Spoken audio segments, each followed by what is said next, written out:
Hey guys, I hope you're doing well. Give me 1 second.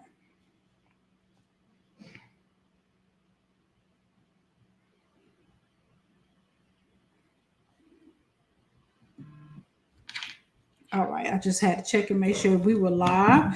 I hope you are doing amazing. Sharlrita Deloatch here, a digital publisher.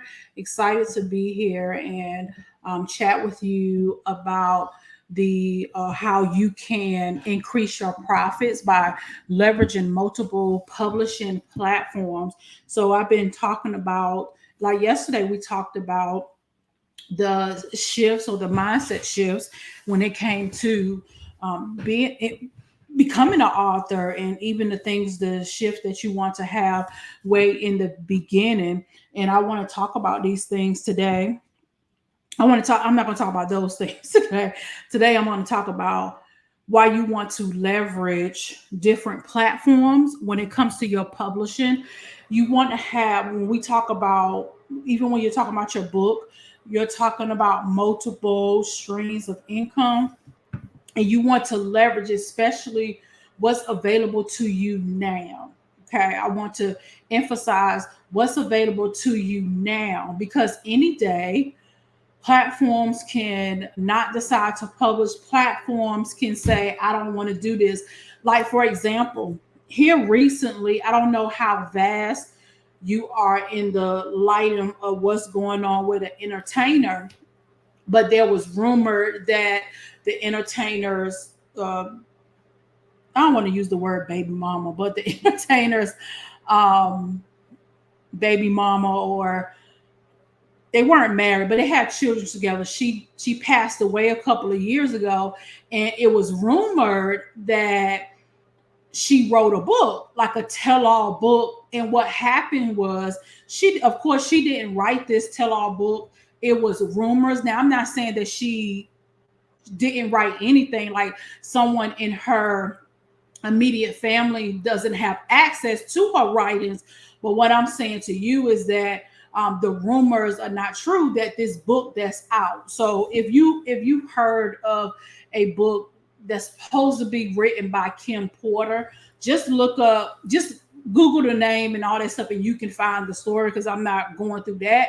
But it was rumored that she produced a book, which is not true. And when I, with as a publisher, being in this industry, I immediately went to Amazon. So because that's where most people publish their books. So when I went to Amazon, I found like 10 different type of books. Some of them had her face on them. Some of them had it didn't have written by her or she was the author, but it had that it was written for her. It was, it was that language. And Amazon, which I've seen this a lot, where a lot of celebrities will write books. Like, for instance, Jada Pinkett Smith wrote a book about a year or so ago, and after her book was published, here come the here's the bad side of people creating pen names, because we had a slew of people that created their own pen names, and they wrote these summaries about Jada Pinkett's book. Okay, so Amazon allows you to write summaries. So you can write a summary. Let's say you read a book. You can write a book about the summary of that book. The problem with that is it can be a lot of confusions for the buyers to thinking that this is the original context. It could just create a lot of confusion. So I'm telling you that story because a lot of platforms can change. Because I got an email about a couple of days ago that Draft to Digital is no longer allowing summary books, because some of their, not just Draft to Digital, but Draft to Digital publishes your book on other platforms like Barnes and Noble and Cabo. So they have access to distribute your work to these different places. So Draft to Digital sent an email saying we can no longer you can no longer publish summary books. And it's not just that Draft to Digital, it's who they're distributing to, saying, listen. And I think it was because of the whole Kim Porter thing. I really do, because she's deceased and she's not here, people don't know what to believe. They don't know if that's her words or not, which I didn't read any of it, but I can tell none of them were published by a legitimate publisher. Okay, you could tell what books have been published by a legitimate publisher, that maybe somebody sold the rights to her work. You can tell that it was amateur work, especially by the covers. The covers are horrendous. So I said, I'm telling you that story because it leads to the reason why you want to not just depend on one platform. I love Amazon just like the rest of everybody else. But as we see, as things around the world are shifting, okay, things around the world are shifting. Things are being done different. Some of these platforms can say, hey, because Amazon can say today, we're no longer going to allow you to publish for free. You may have to pay for it. So just preparing you for those things, right? Preparing you for those things. Summary books will probably be better as a blog post. Exactly. That's exactly that. But you know what? The reason why they don't do it as a blog post, because it takes a long time before you can get paid from a blog post. See, what they're doing is, and when they create these fictitious either publishing company names, or they create these fictitious pen names and they publish them, their bank account is in that KDP account, so they're going to get paid. So every person that has bought any of those books, they getting paid from it. And it's kind of smart it's smart for them in a way, they're getting paid because they're capitalizing off of what's current. That's why they will take, and I believe they have a way of monitoring when new books come out, especially celebrity books. I've seen this happen a lot with celebrity books, where their books they're not duplicated, but they're summary. People create summary books from those books because they know once you buy the celebrity book, then 9 times out of 10, you're going to buy the summary book. And right now, because of Kim Porter and the thing, because she's no longer here, people have no idea. They really think that she wrote those books. So she said that makes sense. They should go to Medium. They could get paid from Medium. But people are just, they're not thinking about that. Yep. I never knew summary books was a thing. It is definitely a thing. I got some stories for you. It's definitely a thing, especially with celebrities. Anytime that you see a celebrity launch a book, type their name in Amazon and they publish it, I promise you, there are some, not duplicate of their books, but there are some summary books. And they will say in the titles, this is a summary of this book. This is a summary of this book. So definitely you will see them. It is a thing. And I didn't realize it was a thing either until about 2 years ago from a lady named April Mason. April Mason, I follow her on Instagram. She launched her book about 2 years ago. And because even her team had reached out to me to edit her book. And when I looked for her book, and I think she did a live or something, she was saying that this book is not my book. She was saying this is a scam and all this stuff because they started putting those summaries up like this. And she did a post or something saying about, and that's when I started looking into summaries. And I noticed it again when Jada Pinkett Smith launched her book. There were summaries. Go look up Jada Pinkett Smith. I promise you'll find some summaries. If you don't find them, her legal team probably got them taken down. Okay, so yeah, it's not illegal. It's not really illegal, but it's not ethical. It's not ethical, and people like that don't have any ethics anyway. They don't have any ethics. Okay.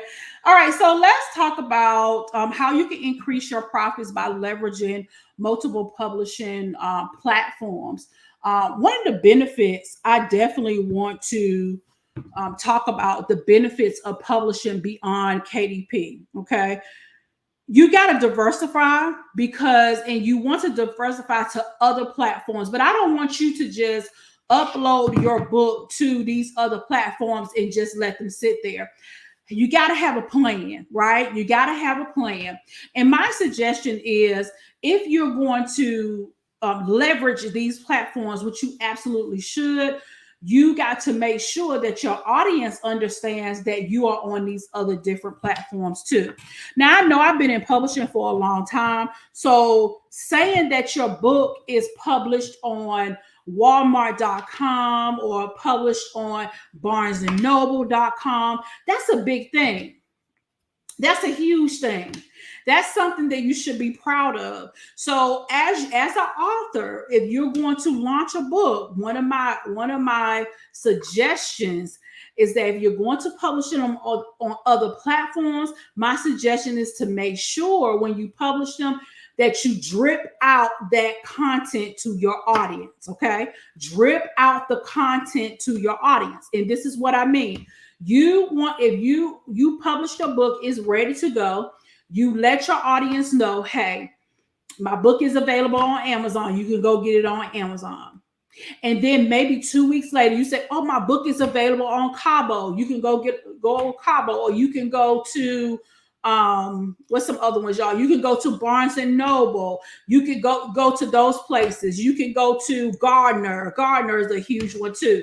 So the reason why you want to do that, because number one, you got to understand what I was talking about yesterday when it comes to repurposing content.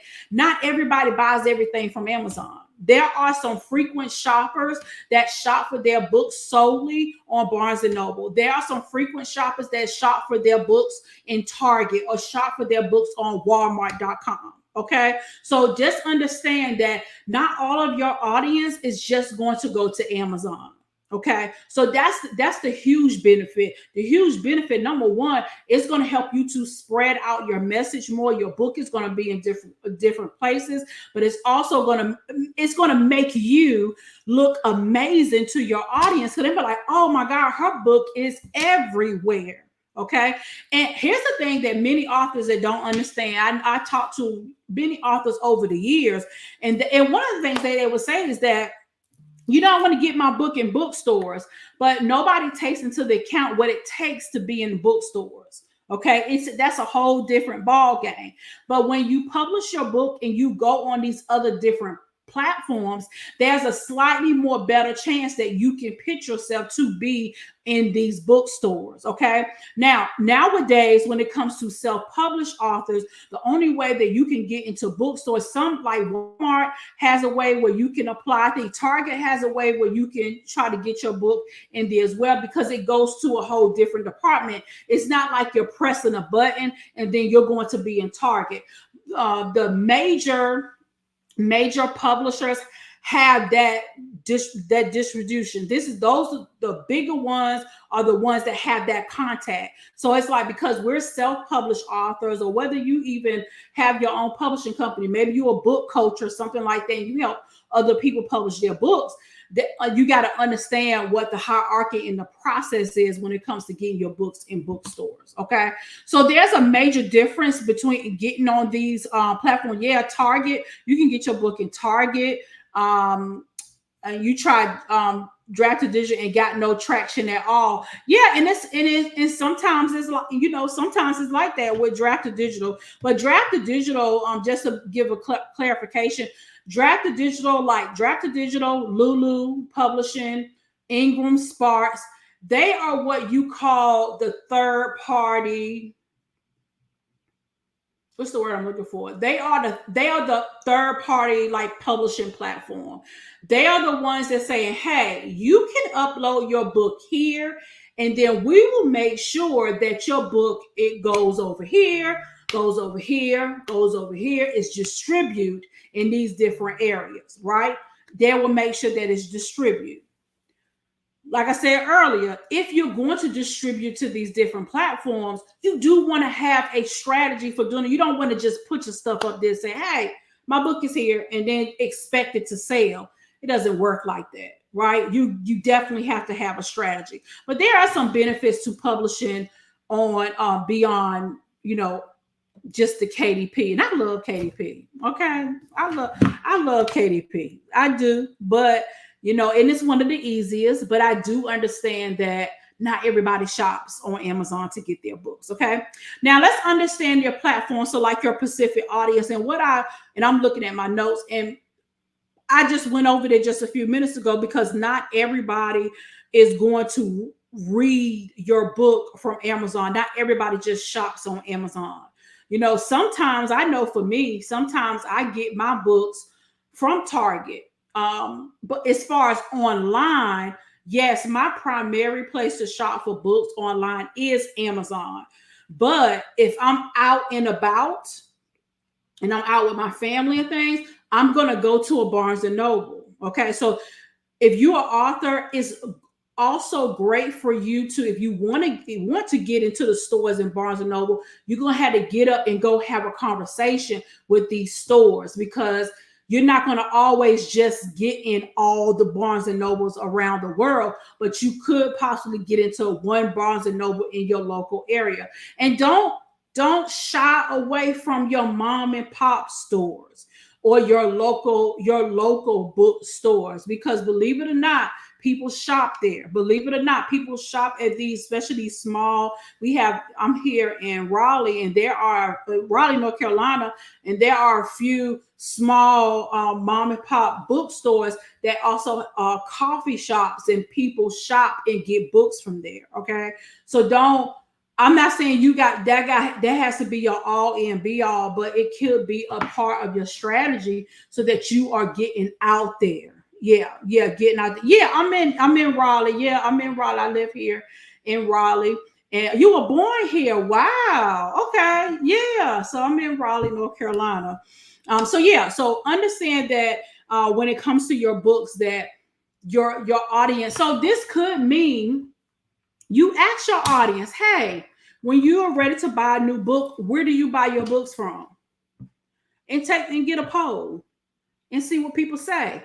That's how you can tell if your book is if it's worth it, distributing your book to these other platforms. Is it going to be worth it? Because are people going to go buy it? Okay. Here's another thing we're going to talk about when it comes to your books. It's maximizing your profits through multiple streams of income. Okay, I talked about this yesterday. When it comes to your books, when you are putting your books on many different platforms, it does give you that opportunity to get more streams of income. It does not guarantee it, but it does give you a way for you to maximize it and go and get those multiple streams of income, because your books are in different places. Okay. Again, if you really want to get a strategy to really take this on, I suggest that you poll your audience to see where they buy their books. If they buy their books at Barnes and Noble, then I can say, okay, and it depends. And don't just do this because one person said it, but you do a poll to see what's the most place that people go and buy books. If so, then maybe I do need to go over here and put it on Barnes and Noble. Okay. And sometimes, guys, to be honest, you're going to have to put some money up. So you're going to have to put some money on to spend some money. You're going to have to spend some money on advertisement on these platforms. Now, I don't know if the Barnes and Noble and things does any like advertisement. I have never tried it or even heard it. However, we know that Amazon does. Look, you're going to have to put some money in there, okay? But if you are strapped for cash or you don't have the money to put into your book, you're going to have to roll your sleeves up. And you're going to have to knock on some doors, some virtual doors. You're going to have to knock on some places to get your book sold, okay? And yesterday, I think we talked about even selling in bulk. I'm going to share a video to my newsletter tomorrow. Savvy, I shared... your name slipped my mind, but I shared, you did a video too on how people can promote their book for free. I think I shared it to my newsletter this morning, but I'm going to share tomorrow's newsletter. I ran across a video from a publishing sister, and she was talking about selling in bulk. Some of you may need to think about, look at that video. If you're not on my newsletter, go to Sharlrita, let me put it up here. I'm going to get on my newsletter. I'm going to send that tomorrow because I saw that video today and I was like, this is good. And I don't know if I ever let me put this up here. I don't know if I ever shared that video, but my friend, she was talking about selling in bulk and selling to organizations and things like that. And the example she gave was so good. I was like, you can't make your book. That's the thing with marketing. You can't make your book fit in somebody else or make them buy it. You got to shift your mind. Like I taught yesterday, you got to shift your mind. Go look. I'm going to put it in my newsletter tomorrow, and y'all look at that video and then decide what type of book you should write. Because you got to see what's in demand. Like, what's going to be the easiest to sell? Like, I'm going to tell y'all for real. The easiest books, to be honest, to sell is children's books. Children's books is like one of the easiest to sell. And that's like one of the ones people always asking me, do I know how to create? No, I don't. Can I learn? Yes. Do I want to? No. So I send them somewhere else. But children's books, you know why? Because children are always going to be here. And there are schools that you can connect with. There are daycares you can connect with. There's doctor offices you can connect with. You leave your book at the doctor's office, leave it with the doctor. You might not necessarily make the money right then. Some of them, most of them you can. You be strategic about it. You make connections. You can make the money. But honey, children's books. But right now, going into the holiday season, and I know it's a lot going on in the United States. Hopefully, things start to shift. But honey, when these journals and planners, people are looking for gifts. People are looking to buy their teams gifts. They are looking to do those things. So don't try to make a lot of mistakes that authors make. One of them, and I'm going to be talking about a lot of them in the master class, but we come up with these book ideas, and we come up with the book ideas for us, and we don't think about, is this going to sell? We think about selling it after we've written it, and then by then it's too late, because you done spent your money, you done spent your time on this book, and nobody's buying it because don't nobody want it. Yeah, you have 2 children's books. Absolutely. Bulk might be your thing, because you can reach out to schools. You can reach out to try like boys and girls clubs and things like that. But I'm gonna put that video in my newsletter, and that really sparked something in me when I was watching it the other day. So definitely I'm gonna put it in my newsletter tomorrow. So yeah, guys, before you write the book. Okay, I'm going to talk about this in the master class. Before you write the book, make sure people looking for it. Make sure people want it. Okay, because if they don't want it, they're not going to buy it after you write it. Now, after you write it, you're going to get your few loyal supporters going to buy your book because they like you. But after that, you're not going to really see no sales, and you cannot throw no money at no book that people don't want. So work backwards. I know we have these ideas. I got a lot of ideas for books and things like that I could write and publish, but I got to see, are people searching for this? What are people searching for? Are people going to buy this book? Okay. So you definitely got to do the research. So if you're new, if you're just joining me, I'm Sharlrita Deloatch. I'm a digital publisher, and I help especially women, help them to build a soft life digital publishing business. And a part of the digital publishing business is that we help you to write and publish long form content books or high content books. Now, I don't mean 200-page books. I don't mean those type of books. I'm talking about books that are 50 pages or less. I call them mini books that's going to grow your business and your brand, books that are very easily. I wish I brought my books. I left them, but books that will grow your brand and your business, books that you can carry in your hand. You can use it as an actual business card. That's what I'm talking about. Okay. That's what the type of books that I write and publish. That's just one of the books, and they do very well. They do very well. Okay. So today I'm talking to you guys about how to increase profit by leveraging multiple publishing platforms. You definitely need to have your books in different places. And we said earlier, make sure you survey your audience to make sure that that's a book that they, do they buy their books at Barnes and Noble? Do they buy their books here? Or are they open to doing that? Because just slapping your book on these platforms is just not going to do. Okay. Here's another benefit to you putting your books on many different platforms is it helps you to build that global reach. Okay. It helps you to build that global reach so you can reach more people. Amazon does this too, but when you're on other platforms, this does it a lot. Okay. And my favorite benefit is leveraging SEO. You know why this is my favorite? So I teach my students, listen, we build a soft life digital publishing business so we don't have to slave away on social media. We leverage SEO platforms. And one of my top SEO platforms that I leverage is Amazon KDP. Okay. Now, with Amazon KDP, SEO platform is where people search for things. The next time you search for something, you're going to find a few things to find your answer. You're going to find a blog post. You're going to find an article. You're going to definitely find a YouTube video, and you're going to find a book. And here lately, I've been seeing Etsy come up to, like Etsy digital products, depending on what you are searching for. Okay. So next time you search for something, more than likely, you're going to find those modality or ways that you can get your answer. So you know what that means? Your blog posts, your books, your blog posts, your books, your YouTube videos need to be the answer that people are looking for, especially if you want to rank. Okay.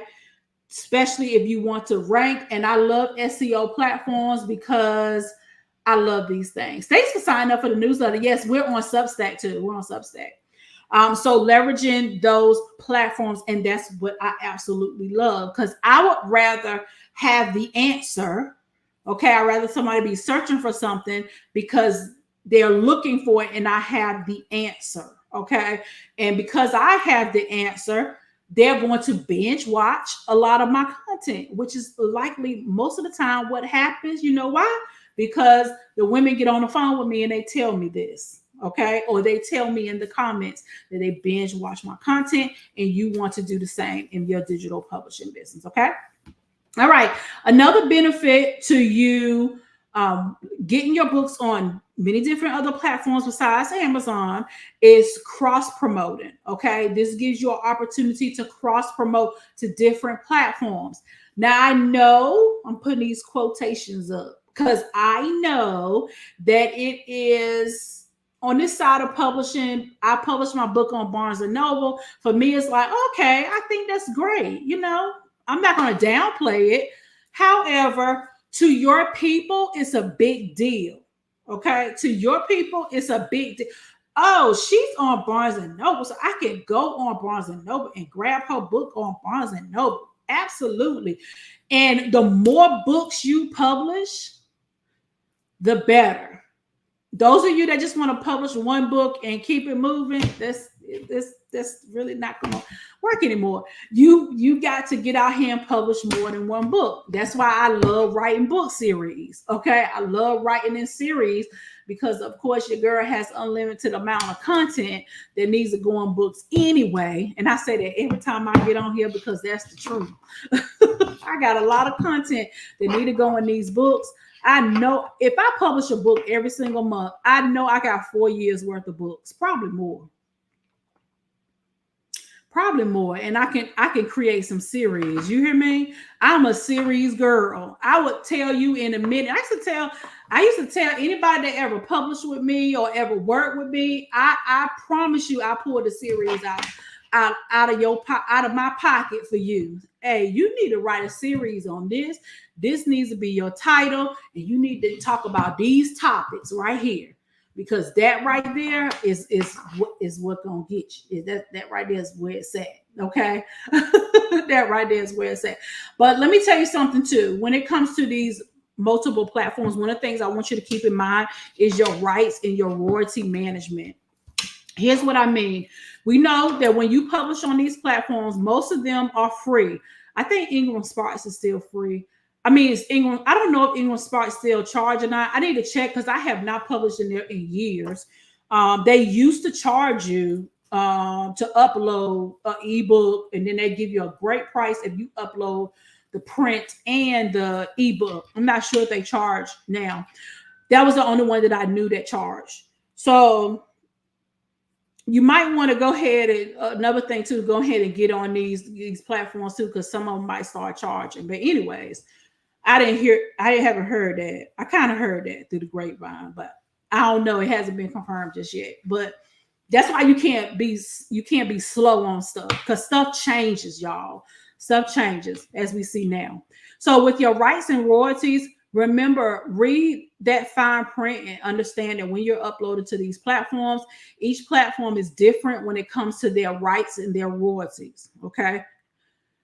I know for a fact that Amazon KDP will take 30% royalties if you have a print book. So every time you sell a print book on their platform, they're going to take 30%. Okay. They're going to take 40% if it's an ebook, the digital version. Okay. You get 60, they get 40 for the print. You get 70, they get 30. Okay. And I know some people don't like that. For me, I don't have a problem with that. As long as you're not charging me to publish, you can take whatever. And plus they're in business. They got to make money. Okay. They have to make money too. So everything can't be free. That's another mindset shift we just have to have, not just in publishing, but just in life general. Everything is not going to be free. Everything does not have to be free. And if it is free, it comes with the cost. It comes with the cost. Like, for example, what I was talking about yesterday. Right? This masterclass is free to join. If you join, it's free. You can come. If you don't join, you got to purchase the replay because that's not free. Everything comes with the cost. Okay. So that's why I don't mind. Take your 30%, take your 40%. I'm cool with that. Like, you can have that. That's cool. But I'd rather do that versus, and plus, if they're sending my book to my customers too, and I don't have to send it out, yeah, you can go and take that shit. Just go and take that. Go and take that, okay? Because if we had to ship books, it would be something serious. Hey, Miss Sue, I hope you're well. Thank you so much for your comment on my last video. I saw I responded to you. But absolutely, you got to make sure. You got to appreciate what's free, okay? Because what can be free today could be paid tomorrow, but there's a cost to everything. Everything, there's a cost, right? I learned that very early on in my life. Okay, so make sure when you are publishing on these other platforms, you look at their royalties because everybody is different. I think Barnes and Noble, I think they picked up the 60-30 as well. But I think you can kind of, depending on your book, I think you can kind of change it up a little bit. They have a little calculator on their website you can take a look at. I think they might be a little bit different. But as far as I've seen, a lot of them are between 60-40 and 70-30. I haven't seen anything really, really different. But they got to make their money too, especially if you're going to be publishing on their platform. Okay. Any questions? Anybody have any questions? Okay, thank you. I appreciate you. I appreciate you so much for joining. That's my friend. Y'all make sure y'all go follow her at like I said, I put one of her videos in my newsletter. It was really, really good. She was talking about the different ways. But if you join the newsletter, because I host it on Substack. Have y'all heard of Substack? I got a video coming out about Substack too. I hosted on Substack, so you'll be able to go back and see some of my past newsletter issues. My newsletters are very, very short. very short. I send 3 quick and valuable resources to help you to elevate your digital publishing business. So I send something for you to read. So I send a blog post, I send a YouTube video, and then I send a resource. So CC said, yes, you've heard of it. Yeah, I love Substack. Substack is more new, but I will say my video coming up, I am talking about authors and how you can leverage Substack that you should use Substack to build your author platform. Like, it is really there. You can host people host their podcast on there. I host my newsletter on there. You can write articles on there. You can they have a section called notes, which is basically, think of it like a Facebook post. Think of it like a post. You can post on there. You can inbox on there. So if you have a newsletter, like I have 2 different, they don't call them newsletter, they call them publications. Okay, so just to give you a little language, if you decide to use Substack, theirs is called publications. So you can create your publication. I have 2. So I have my newsletter, then I have a publication where I'm sharing my journey behind writing and publishing my books. People follow me on my journey. You can get paid too from that platform. That means you will have to get people to upgrade to a subscription. The going subscriptions are like $5 a month. They can get access to certain content. $5 a month, or you can do a yearly, or you can do some people are doing, what's the word I'm looking for? Where they pay one-time fee. They pay a one-time fee. They call us founders. So you can do a founders rate where they could pay a one-time fee. I've seen the one-time fees as much as like $120 maybe, and then they can get access to everything to all your content as long as you're on Substack. Okay, so you can monetize. So it's a different way that you can monetize. Let me tell y'all authors, and I don't know if I said this in the video. There's an author that I follow on Substack, and how did I find her? I did find her on Substack. What she does with her books is she actually allows people, if you can get when you get the paid version of her content, you can read her books. She allows you to read her, not read the full books, but every chapter. You can get a chapter by every part of her publication. Every article she writes is a chapter of her book, and you get access to that. And I know people are like, well, would people still want to buy your book? Yes. Yes. Why? Because a book is organized. A book is in one place. Okay. A book is just in one place. But her subscribers they paying $5 a month.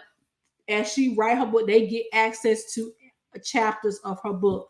Some people will buy it, some people won't. Some people may not want to read it on Substack. They may want to buy the book. So it's like you can't be stuck in that mindset and thinking everybody's the same. Everybody is not the same. Everybody is not the same. I wouldn't want to read it on Substack. I'd rather buy the book. That's me.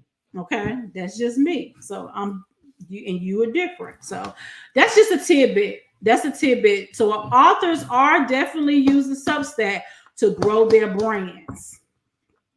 Definitely using Substack to grow their brands. Okay. I'm using Substack as well as a digital publisher. Okay. I use it. I have 2 publications. My newsletter is on there. And then I have another publication there as well. And we're growing. We're growing. I have paid subscribers. And then you can, do free. Like your free, you have to, sit down and figure out how you want to do it.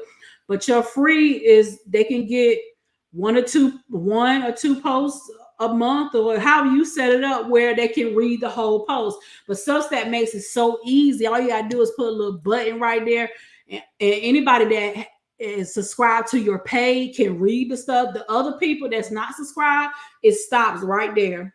It'll say this is paid content. If you want to see this content, you can upgrade to this. So it kind of sells for you, just to give you a tidbit. So yes, Substack is another one of my platforms that I love. I love Substack. Okay. All right. Any questions? Any questions? Any questions? Increase these profits. I hope to see you guys in the masterclass. Who has registered for the masterclass? Who has registered? I checked the numbers earlier. We're doing great. I see the registrations are up. Remember, it is free to join. It's free to join live. You benefit when you join live. You definitely do. If you decide you like, maybe something comes up, you do, the people that join live is because there's no replay. Okay, you have to join live if you want to get live. If you want the replay, you will have to purchase the replay. The replay is only $27. Okay, you want to get access to the replay. If you already know you're not going to be able to join, just still go to the same website and sign up, and then you'll get an email as well as on the thank you page, it'll give you the option to purchase the replay. Okay. Along with the replay, I also have a workbook in there too. So that's already in there. Now you probably get access to that right away. Yeah, I did. I think I did put that in the other day. So that's in there. So you get access to the workbook. Okay. But it's a benefit to showing up live because I probably will have time for Q&A. Long as the Q&A is about what we're talking about, not coaching. I had a few people do that before. Like they had questions about something we weren't even talking about. We're not talking about that. You need some coaching. Okay. You need to go here and get some coaching. That's what this is about. Okay. Because I wouldn't do that to nobody, just get on somebody's and ask about something else that has nothing to do with what they're teaching. That's backwards to me. And I think that's unethical. I think that's unethical. It's not an integrity to me. It's like you just, okay, we're not talking about that. So, yeah. But of course, me being me, I'm learning the difference between being nice and being kind. So I'm working more on being kind instead of being nice, because when you're too nice, you're agreeable and people take advantage of you. Ask me how I know. I know. So now I work on being kind and learn how to position and say, oh, wow, that's a great question. However, I think that question I think we should answer that question during a coaching call. Let's talk about that. Send me an email and we can talk about that or something like that. Anyways, I like talking to y'all my peeps. All right, who else is on? Y'all, I ain't seen nobody else comment. I appreciate y'all for joining me live. I appreciate it so much. Any questions? Do you have any questions about what I discussed today? Who's writing a book? Anybody else? Anybody else coming to the live masterclass? Cece said, be kind, but stand on business. Periods, like my kids say. My girl say, periods, mom. Period, mom. That's what I'm saying too. That's right. Stand on business. And you have to learn. You got to learn that. It takes growth. It takes a lot of growth to do that. And standing in confidence, So, but yeah. All right. Well, it's 5:00 now. I try to make these live. I go live at 4:15. 4:15 is my hot spot. So 4:15 to 5. It's good. It's good. It's good. That's good. It's pretty good. It's pretty good. And I love going live because I love coming here and conversing with you guys. I like it because I get familiar with your faces. Some of you don't have your pictures up there, but it's fine. But some of you email me, and so I know how to put 2 and 2 together. So I love that. And I love to go live to show my face, because if you watch any of my content on my YouTube channel, I hardly ever show my face, which is another thing to get on YouTube. Don't let that deter you. Okay. I have not always been at the subscribers, and I'm still growing. Okay. I'm still growing.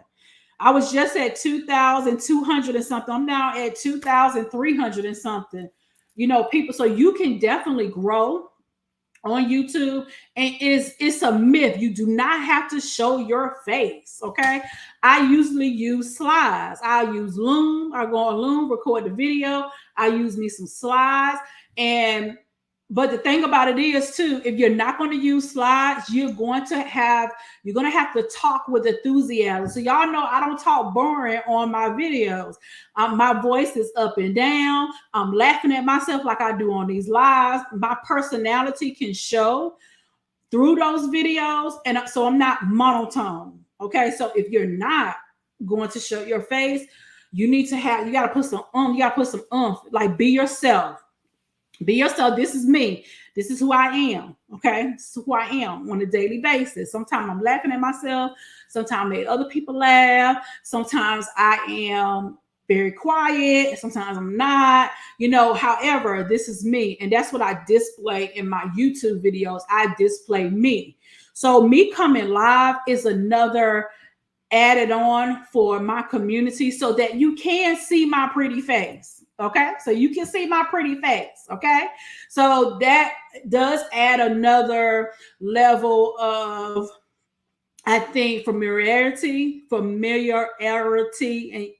I had familiarity. Did I say it right? Yeah, and it does add a lot more consistency because I am very consistent, and it does add, what's the word I'm looking for? Trust. I know that a lot of you either purchase from me, you join my classes, and I love doing live classes too. So this, to me, it's like another added value. It's like, okay, I'm thinking about my ideal audience or customer, and it's like she finds me on YouTube. The next step she's probably going to do is join like a live masterclass so I can get to know her. She's going to come on my live stream, so I'm going to know her face. I'm going to know her.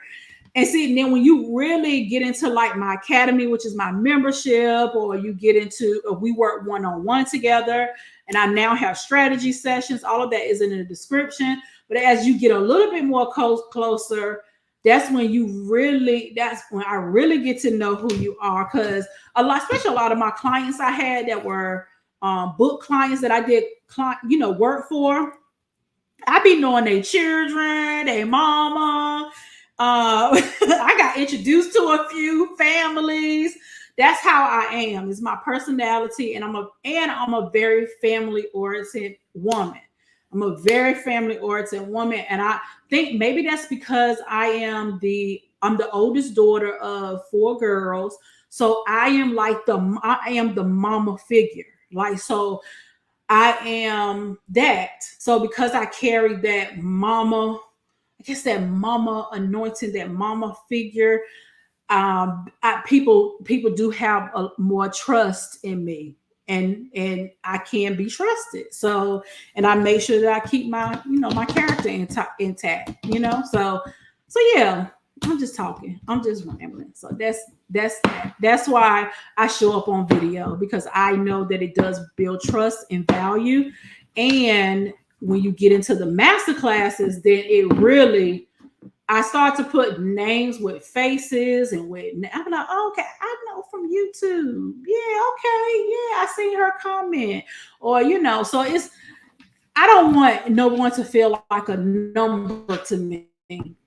Like you're just a number to me. But if you don't show up, if you don't never say anything, I'm not going to know who you are. But once you do and you comment, there are a few people that comment on most of all of my videos and things like that. And so I know who they are. And, and that makes me happy. It makes me happy to know who you are. Because you're not a number to me. You're a person. And I want to, and plus I'm nosy. I'm like, what's your mama name? What's your daddy name? Who your people? Where you live at? You live there? Okay. I'm coming there on this day. Are you available? Let's go out to eat. Yeah. I don't do that to everybody. Only like people that become clients and things like that. I'm like that. I'm gonna send you a birthday gift and all that stuff. That's how I am. So anyways, y'all have a great evening. No questions I don't see. If you do, you're watching the replay, feel free. If you get made it this far, hallelujah, you are amazing, because I was just ranting the last like 5 minutes. Go ahead and drop them in the comments. And I cannot wait to see y'all in the masterclass. Okay. Until next time, I'll talk to y'all later. Bye.